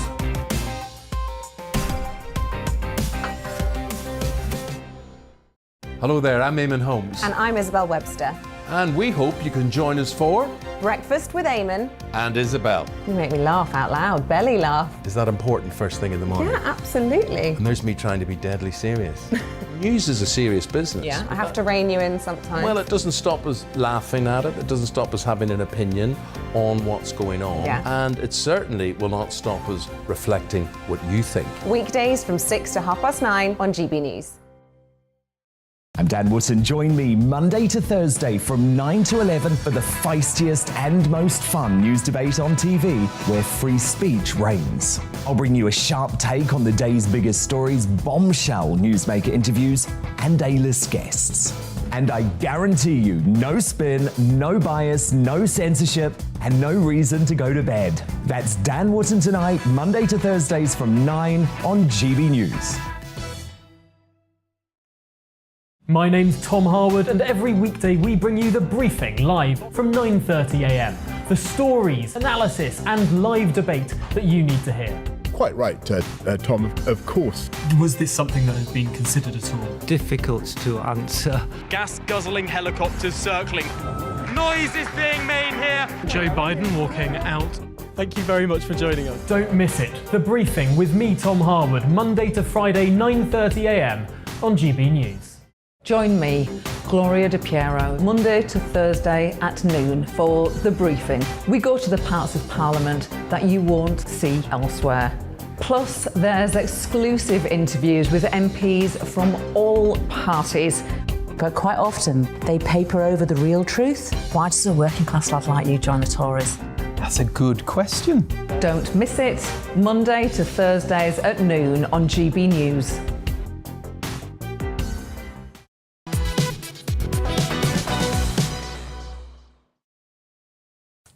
Good morning, it's 10:26 and this is To The Point with me, Mercy Muroki, and Patrick Christys on GB News. We're live on your TV, online and radio this morning. Right, well, last year, one mother went viral when she confronted Insulate Britain protesters who were blocking the roads, preventing her from taking her child to school. She got out of the vehicle to confront the protesters, and after they refused to move, she just gave them a little polite reminder that she thought they were in the wrong with her car. Now, let's just take a quick look at this. Our radio listeners now can see them. There are the uncooperative crusties sat in the middle of a road, ruining people's days, and a lady with stuff to do and a life to lead in a car behind them, giving them a little tap-tap, just a little tap. Anyway, and that's Sherilyn Spade, Yeah, whose surname is dangerously close to being pronounced Speed, which I think would have worked very well. I did have to clarify that just before then. But look, Sherilyn did plead guilty to a charge of dangerous driving, but she thinks she's the victim of injustice. She says she was just trying to take her son to school and is now being banned from driving, and that's causing difficulty for her as well, as you can imagine. Well, she joins us now. We're very pleased to be joined by Sherilyn Spade. Thank you so much for coming on the programme. Look, many people, funnily enough, in this country, I think, would agree with what you would share your passion and your anger at what the protesters were doing. And I know if somebody was blocking me from taking my daughter to school, I'd be incredibly angry. But you did still break the law, didn't you? And we can't allow that, can we? Look, did I deserve to be punished? Absolutely. You know, it's not normal to behave in that way. But obviously, you know, I was very frustrated because, as I've said before, my son's education is so important to me, and I'm self-employed. If I don't go to work, I don't get paid, and I'm trying to do everything I can for him and keep a roof over our heads and so on. You know. Would you be in... Oh, I think we're just going to try and get... she's back. Sorry, Carol. Sorry, you dropped off for a quick second there. So you're self-employed. If you don't get paid, you don't... Sorry, if you don't go to work, you don't get paid, and that's where you dropped off for a second. So take it from there again, please. Yeah, so, you know, it was a difficult time. I needed to get my son to school and get to work, and they were blocking my way. Yeah. Do I deserve to be punished for that? Of course, for how I reacted. But do I deserve a whole 12-month driving ban? I don't think so. No, and what's the impact going to be on what's the impact going to be on your life for that 12 months driving ban? I can't run my business successfully the way I have been doing. You know, I drive around young people with disabilities and that, and I take them out into the community, to youth settings. I teach them life skills. I take them out to open bank accounts up and all things like that. I do so much with my job. My job's got so many different projects in it. I can't do the things that I usually would do. So my business is going to suffer.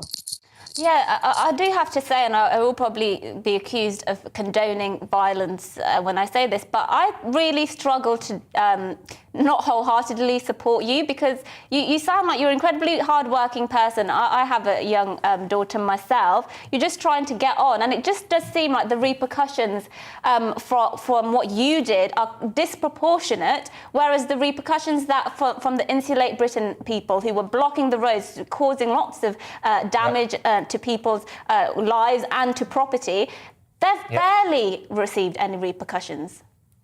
Nothing's happened to them. You know, I just feel like it's really unfair the way I've been treated. I do. I don't think I deserve that. I've got no criminal convictions prior to this. I don't even have points on my licence. I've always been a really careful driver. For me, I'm 35. I've been driving since I was 17. I passed my test so young. I've been such a good driver all these years. And to lose my licence because I'm trying to get my son to school and go to work, it doesn't make sense to me. Do you feel as though if the police had done their job, you wouldn't have been put in that position? You know, the police should be moving these people on. For days before, the police were dragging their feet, letting these idiots glue themselves to motorways, and people's relatives were dying in the backs of cars at some point because they couldn't get to hospital. If the police had done their job, you'd still be driving now, wouldn't you? Absolutely. And we did call them. They didn't come. The whole police force needs to be chucked in the bin at this point, because even the things they're doing, you know, strip searching underage children, things like that, I'm just disgusted in them, to be honest. Do you think the police are like that because they're going too woke, perhaps? Bit soft. Soft, yeah. Yeah. They're not soft on you, though, are they? They're just not doing their job properly, are they? Let's be honest. Yeah. Yeah, and what went through your head when well, look, obviously you pled guilty, of course, we completely understand why you did that. When you got that driving back... No, of course. So why did you then? Because a lovely member from the public who was there that day decided to, well, the police must have handed them down, I'm guessing, decided to say that they would come to court to support the police and go against me. So then they had a witness as well. I wanted to go to trial. I felt strong enough to fight it. I believe that people on the jury, normal people like me, would have understood actually how I felt on that day. I'm not one to back down. I am a fighter. I stand up for what I believe in, and I wanted to go to trial. Unfortunately, my solicitor said I wasn't able to do that. They wasn't willing. They wasn't prepared to do that. Can I just ask, would you do it again? No, of course not. I wouldn't do it. You wouldn't? Of course not. So what are you going to do going forward now? I mean, have you ran out of options? Are you just going to have to suck it up and say, well, I'm banned from driving, I'm going to have to face the consequences for a year and for possibly many years to come? What's your next step? Do you know what? I'm not going to let it hold me back. I'm a positive person. I'm optimistic. I believe that everything happens for a reason. I will find another way to do what I need to do. I'm not going to let this get me down. I'm not going to let it make me bitter. But I do just feel like there's been no support for me from the system. I just feel like I've really been let down. Do you hate Insulate Britain? No. No. I don't hate them, and I'm actually not against their cause. I just don't think their methods are right. Yeah, that's fair. I think it's actually fair enough. Yeah. I mean, it's and just, you know, when you were what do we call it, nudging them with your car. I mean, the idea that's dangerous driving anyway. Whatever, we live in a strange world. But you know, when you were nudging them with your car, was there a split second when you thought you might go over them? No, because the way I had my foot on the brake firmly, I knew I wasn't hurting anyone. Right. And even Insulate wrote a statement to support me in court.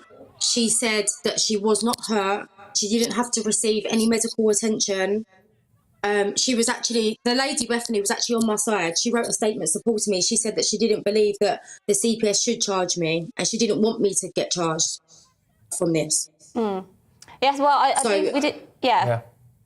We have to end it there, but I have to say lots of people, I haven't seen a single email on my screen that is disagreeing with you. Lots of people actually saying you're a hero for what you did, and that what you got, that ban was massively excessive. So at least you can rest assured that many of the public, much of the public, are on your side, and we really appreciate your time this morning. Yeah, thank you.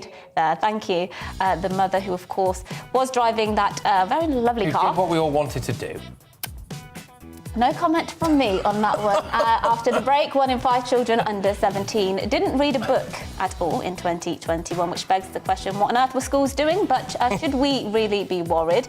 We'll be joined by an expert to discuss this after the break.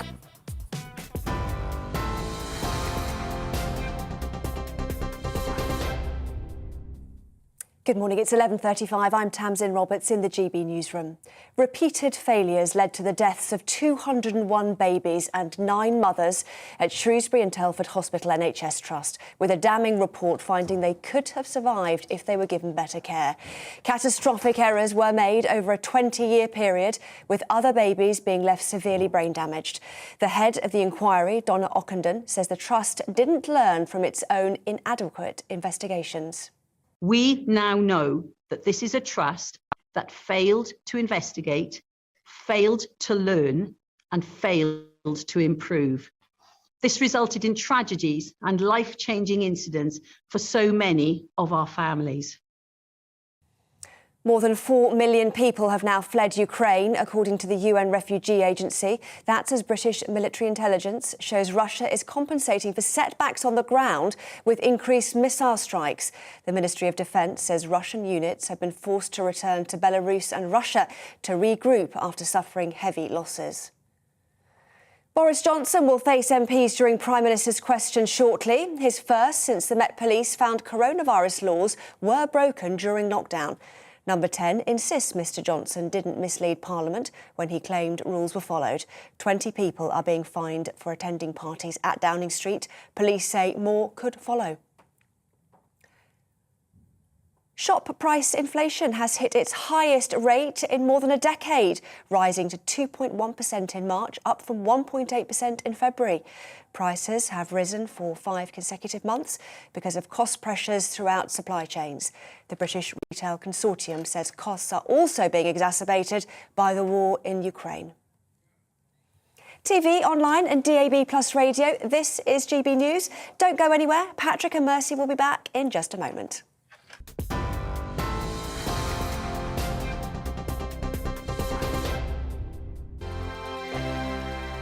GB News is the UK's home of discussion and debate from all perspectives. To stay up to date on the latest stories, make sure that you subscribe to the GB News channel right here on YouTube. You can watch us live 24/7 across the whole world. You can also check out exclusive content and catch up on previous episodes of your favourite shows.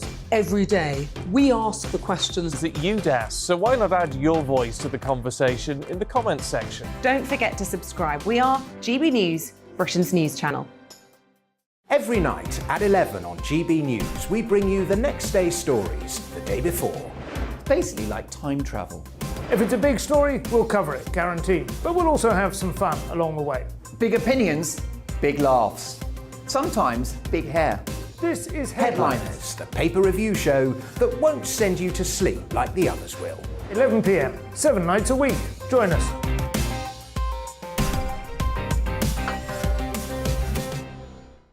Hello there, I'm Eamon Holmes. And I'm Isabel Webster. And we hope you can join us for Breakfast with Eamon. And Isabel. You make me laugh out loud, belly laugh. Is that important first thing in the morning? Yeah, absolutely. And there's me trying to be deadly serious. News is a serious business. Yeah, I have to rein you in sometimes. Well, it doesn't stop us laughing at it. It doesn't stop us having an opinion on what's going on. Yeah. And it certainly will not stop us reflecting what you think. Weekdays from 6 to 9:30 on GB News. I'm Dan Wootton. Join me Monday to Thursday from 9 to 11 for the feistiest and most fun news debate on TV, where free speech reigns. I'll bring you a sharp take on the day's biggest stories, bombshell newsmaker interviews, and A-list guests. And I guarantee you, no spin, no bias, no censorship, and no reason to go to bed. That's Dan Wootton tonight, Monday to Thursdays from 9 on GB News.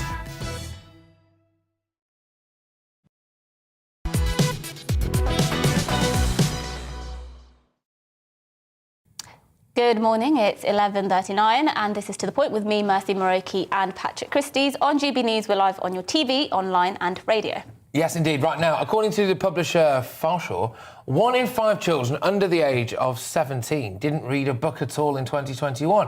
Around 64% of parents say their children prefer to play on video games, watch television or go online rather than read books for pleasure. Yes, well, joining us now to discuss this is Smitty Halls, an internationally best-selling children's author. Thank you for joining us. I did say before earlier when we were introducing this subject, this begs the question, what on earth were schools doing that year? But then it was the pandemic on that year, wasn't it? So is it the pandemic to blame, or actually is this just normality? I think I think the data has shown in this report a really disappointing decline in the value being placed on reading and reading books for pleasure at home. And it's a real pity because actually what we know irrefutably is that there's a real connection between literacy and the ability to read well in terms of improving attainment, improving educational achievement, and ultimately improving life chances, that's job prospects as an adult. So reading with children early on helps to benefit all of those things. And I think it's not always known that that benefit happens across all subjects. It's not that you become super good at English and only English, reading and writing. That's maths, that's science, that's problem solving. Okay. And it all starts with reading. OK, I mean, obviously there's the introduction of video games and goodness knows what else. Audiobooks as well. Netflix, for example, with documentaries and this, that and the other, or children's TV programmes on there. How do we make reading great again? Well, luckily it's always been great. We just need to find our way back. And I think the perfect way is for parents to encourage reading at home by reading with their children. I think that in the early years, we read picture books and board books with children. That's fantastic. But there's no reason that it needs to drop off or stop as children become independent readers.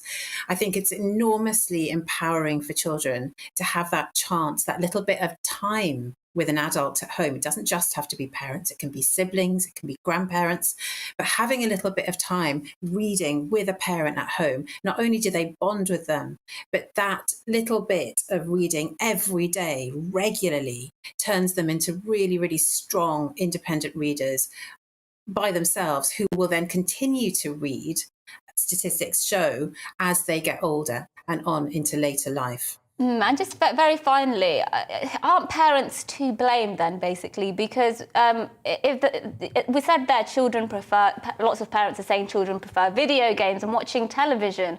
They're not going out and buying those video games themselves. So aren't parents effectively to blame for their children's lack of reading if they're just putting them in front of the TV or in front of an Xbox?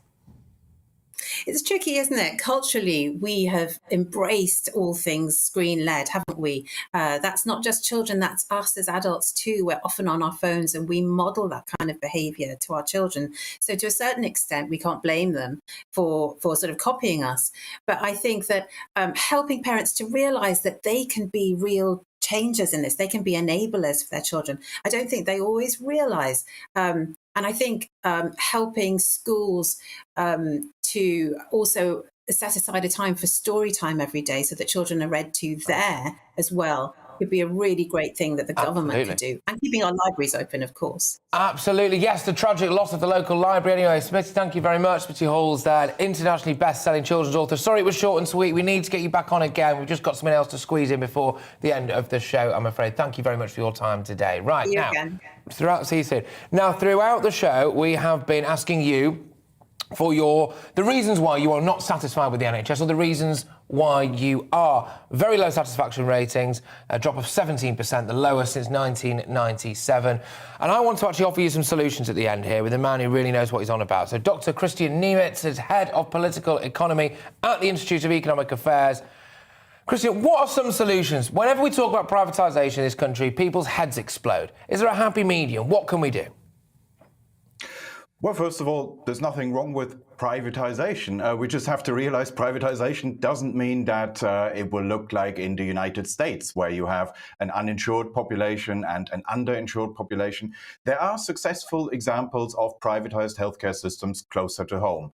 There is one, for example, in the Netherlands. That's a universal private health insurance system. The entire Dutch population has private health insurance. Now, that's a system in which if you can't afford your health insurance premiums, then the government will simply pay the premium for you. And that means that there is no such thing as an uninsured population. It is a universal private insurance system. And it's a system in which the government also makes sure that health insurers cannot discriminate. So whether you have pre-existing conditions, whether you have a family history of a particular illness, whatever it is, it doesn't matter. Health insurers are not allowed to discriminate against you. Everyone's covered under the same conditions. So you still get the universality aspect and the fact that access to healthcare isn't determined by whether you're rich or poor, healthy or sick, but you still get a marketplace. You get private competing health insurers, you get private competing health providers, you get all the good bits that we associate with a market system. The freedom of choice, the consumer sovereignty, the fact that that suppliers in that market have to compete for you, the customer, that you are at the center and they have to keep you happy. So this can absolutely be done. And I think we should look at some of those alternatives. Okay, yeah, fantastic. So that's obviously some solutions there because, you know, we need them. We've been getting people to get in touch all day. I had a telephone appointment with the physio over the phone. How on earth could the physiotherapist tell me which muscles were sprained? It was ridiculous. I had an operation a week ago. I was satisfied and it was a good service. That's from Victoria. But then we've got here people being misdiagnosed with pancreatic cancer, etc., etc., etc. Are you surprised by the amount of horror stories that I've had in my inbox today about NHS care? Not remotely, no, because this is pretty much what the data says. And this is a problem that has been going on well before the pandemic. This isn't just about the pandemic. It's been true for, well, pretty much as long as we have records on this, that the NHS has been worse than most comparable systems in developed countries in terms of outcomes. Whether that's cancer survival rates, stroke, heart attack survival rates, respiratory illnesses, whatever it is, you can pick almost any indicator. And if you look at league tables of developed countries, you will usually find the NHS somewhere in the bottom third. So what your inbox is actually not unrepresentative. It just reflects the data. And it doesn't just, sorry, just very, very quickly, it doesn't just need more money. No, I mean, I mentioned the system in the Netherlands. Their healthcare spending is almost exactly the same as here. In both countries, it's just over 10% of GDP that's spent on healthcare. And for a similar amount of spending, they get vastly better outcomes. So it isn't just about that. Good stuff. Dr. Christian, thank you very, very much. As always, Dr. Christian Nimitz there, of course, from the IEA, giving his expert opinion. Sorry, it was a bit short and sweet, like I said, but we had to squeeze you in right at the end, but a fantastic way to finish the show. So thank you very, very much. Your tie's matching your laptop today. Yeah. I do like your tie today. I have to say, I'm usually dissing your tie, but it's a nice tie. Yeah, absolutely. Anyway, that is it from us here at To The Point, but don't go away because up next is the briefing with Gloria De Piero and Prime Minister's Questions is coming up very shortly as well, but here's your weather. Hello again, I'm Aidan McGivern from the Met Office. We keep some brightness in the north and the far south today, but there'll be rain and snow in between with cold air moving south. In fact, the air source is from the North Pole. It's very cold air that's now arriving into Scotland, Northern Ireland and Northern England through the day. A cold front bringing that cold air. Ahead of the front, we keep some mild conditions and some sunshine for South Wales, South West England. 1 or 2 showers developing here, but this is our band of rain associated with the cold front moving through Northern Ireland, arriving into North Wales, Northern England, the Midlands and East Anglia. There'll be some snow over the hills as that pushes south, and much colder air arrives across Scotland, Northern England and Northern Ireland, with further wintry showers here, a mixture of snow and hail with some accumulations over hills. Into the evening, the band of rain, sleet and hill snow moves into southern parts of the country. Increasingly, we'll see some of that snow coming down to lower levels, some settling over the Chilterns, for example, the Cotswolds perhaps at lower levels as well. Some slushy deposits mainly over grass. But don't be surprised, say in the southeast, if you wake up to some snow cover first thing, and there'll be further snow showers coming into the north and the east with some icy patches around first thing. The rain, sleet and snow tends to ease off in the southeast, but it's going to stay windy here, with that wind feeling cold and touching gale force in the far southeast around exposed coasts. And temperatures are 3 to 6 Celsius in the north and the east, 8 degrees further west, but all areas will experience a biting wind chill with that wind coming directly from the north. There'll be some brightness though around on Thursday, with the best of the sunshine in the west. Further showers coming through during the evening across the north of Scotland and eastern England, and a widespread frost to wake up to on Friday morning, but a bright start, and for many it's looking like a fine day despite the chill. Temperatures then slowly recover through the weekend.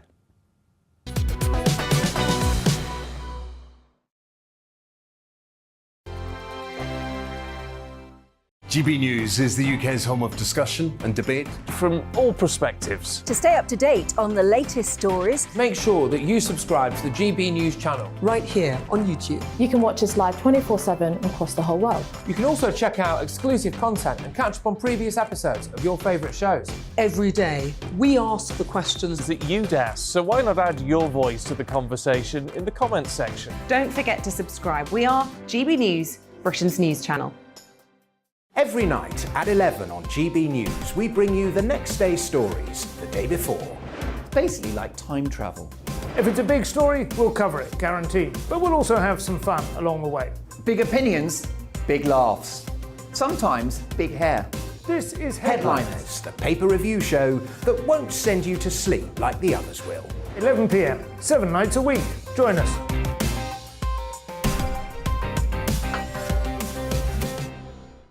Hello there, I'm Eamon Holmes. And I'm Isabel Webster. And we hope you can join us for Breakfast with Eamon and Isabel. You make me laugh out loud, belly laugh. Is that important first thing in the morning? Yeah, absolutely. And there's me trying to be deadly serious.